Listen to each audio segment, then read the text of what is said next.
안녕하세요. 반갑습니다. 김종호 변호사입니다. 최근 넷플릭스로 공개된 드라마 더 글로리가 굉장히 화제인데요. 다들 재밌게 보고 계신가요? 오늘은 더 글로리에서의 한 장면을 가지고 법률적인 이야기를 한번 나눠볼까 합니다. 자료화면 한번 보실까요? 애 못 데려와. 왜 못 데려와? 왜 안 돼? 내가 친부라니까? 너 친부 아니고 생부. 혼인 중에 출생한 자녀는 법적으로 그 부부의 아이로 추정해. 따라서 친부는 하도영이야. 그런 게 어딨어. 유전자 검사 다 했다니까? 99%가 넘어. 그거 과학 아니야? 그러니까 쓸데없이 왜 했어? 99%가 아니라 990%가 넘어도 법적 친부가 애를 버리지 않는 한 넌 영원한 이손이라고. 그래도 일단 소송 뭐 그런 거는 걸어봐야 되는 거 아니야. 소송 자체가 성립이 안 된다고. 부모가 아닌 제3자는 내가 왜 삼자냐고. 내가 아빠인데. 이씨. 지금 상황에서 너에게 최선은 소송이 아니라 친모의 이혼이야. 양육권은 또 다른 문제니까. 학교 폭력 가해자 일당 중 한 명인 전재주는 역시 그 일당 중 한 명인 박연진의 딸인 하예슬이 자신의 핏줄임을 알게 됩니다. 그래서 친자 관계가 성립할 확률이 99%가 넘는다는 유전자 검사 결과를 가지고 변호사를 찾아가서 문의를 하는데요. 변호사는 이렇게 얘기하죠. 너는 생부일 뿐이고 친부가 아니다. 너는 이순이다. 너는 소송을 하더라도 패소할 것이다. 이런 답변을 받고 시리에 빠지게 되죠. 과연 무슨 얘기를 한 걸까요? 민법은 친생 추정이라는 법조항을 두고 있습니다. 누군가 출생을 하는 경우에 모친과 자녀의 관계는 비교적 명확하죠. 왜냐하면 그 모친의 뱃속에서 나오는 것이 이제 병원에서 확실하게 이제 입증이 될 수 있잖아요. 그런데 자연과학적 관점에서 볼 때요, 이 부친이 실제로 누구인지는 명확하지 않습니다. 특히나 과학이 발달하지 않았던 그 과거를 기준으로 할 때 이 부분은 더 불명확했죠. 그래서 1960년 민법이 최초 시행되던 그 과거부터 친생추정 조항이라는 것이 존재했습니다. 즉 친생추정이란 혼인 중에 임신했거나 혼인 중에 출생한 자는 법적 혼인관계에 있는 남편의 자녀로 추정하는 것을 의미합니다. 즉 예솔이가 태어났을 당시에 법적으로 그 모친인 박연진과의 법적인 배우자는 전재준이 아니라 하도영이기 때문에 예솔이의 친부는 하도영으로 추정된다는 것이죠. 아무리 과학적으로 유전자가 전재준과 일치한다 하더라도 법률 조항에 근거해서 하도영이 친부로 추정된다는 겁니다. 물론 전재준 입장에선 굉장히 억울할 수 있겠죠.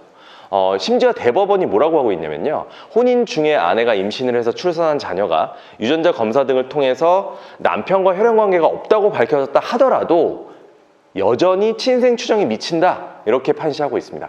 이처럼 대법원이 남편과 혈연관계가 없다고 밝혀짐에도 불구하고 친생 추정이 미친다, 이렇게 판단하고 있는 이유는 친생 추정의 입법 취지, 즉 가정의 평화를 유지하고 자녀의 법적 지위를 안정시켜서 법적 지위의 공백을 방지하기 위함이다, 이렇게 이해하시면 될 것 같습니다. 그러면 과연 전재준 입장에서는 아무런 법적 조치도 할 수 없을까요? 정말 변호사 말대로 넌 소송을 해도 아무 소용이 없어, 그러니 포기해야 돼, 이렇게 그냥 정말 포기해야 될까요? 전재준 입장에서도 신락 같은 희망이 있긴 있습니다. 완전히 포기하기는 이르다는 얘기죠.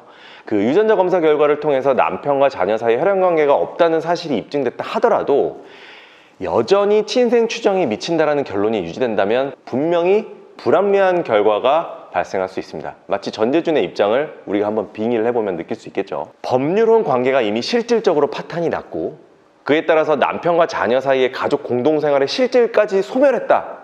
이런 상황에서도 과연 친생 추정의 규정을 통해서 그대로 이러한 법률 관계를 강제를 해야 될까요? 뭔가 좀 법의 취지에 반하는 느낌이 들지 않나요?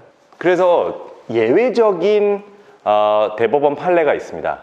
실제로 법원은 다음과 같은 사건에서 친생 추정을 부정을 했는데요. 어떤 부부가 있었습니다. 그런데 아내가 낳은 자녀가 자신의 친자가 아니라는 사실을 알고 나서 남편이 충격을 받았어요. 그래서 아내와 이혼을 합니다.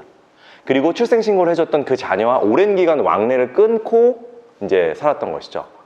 이 사안에서 법원은 뭐라 그랬냐면, 첫 번째, 부부가 이미 이혼하는 등 혼인관계가 실질적으로 파탄이 됐고, 그리고 두 번째, 부와 자 사이의 사회적 정서적 유대관계가 완전히 단절됐으며, 세 번째, 유전자, 혈액형 이런 것들이 배치가 돼서 부와 자 사이에 혈연관계가 존재하지 않는 것이 과학적으로 증명됐다.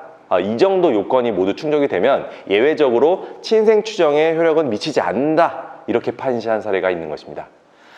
영상에서도 전재준에게 도움이 되는 힌트가 살짝 나옵니다. 그 변호사가 뭐라 그랬냐면, 야, 그들이 이혼하도록 두는 것이 최선이야 라고 이야기한 부분이 바로 그것이죠. 즉, 박연진과 하도영이 이혼을 하게 되면 친생 부인의 소를 통해서 예솔이가 현재 친부인 하도영과의 친생 추정이 깨어질 기회가 생겨날 수가 있다는 얘기입니다.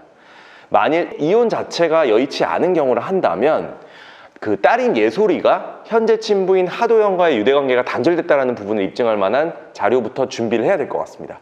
그리고 소송 등 과정에서 그 예솔이가 직접 생부인 그 전재준과의 친자관계 등의 유달감의 필요성 등을 강조를 해서 법원에서 굉장히 강력하게 주장을 하는 그런 부분이 강구되어야 할 것으로 보입니다. 어떠셨나요? 오늘 더 글로리에서의 이야기를 법률 이야기로 제가 설명을 드렸는데요. 저는 앞으로도 알차고 재미있는 내용으로 여러분 또 다시 찾아뵙도록 하겠습니다. 감사합니다.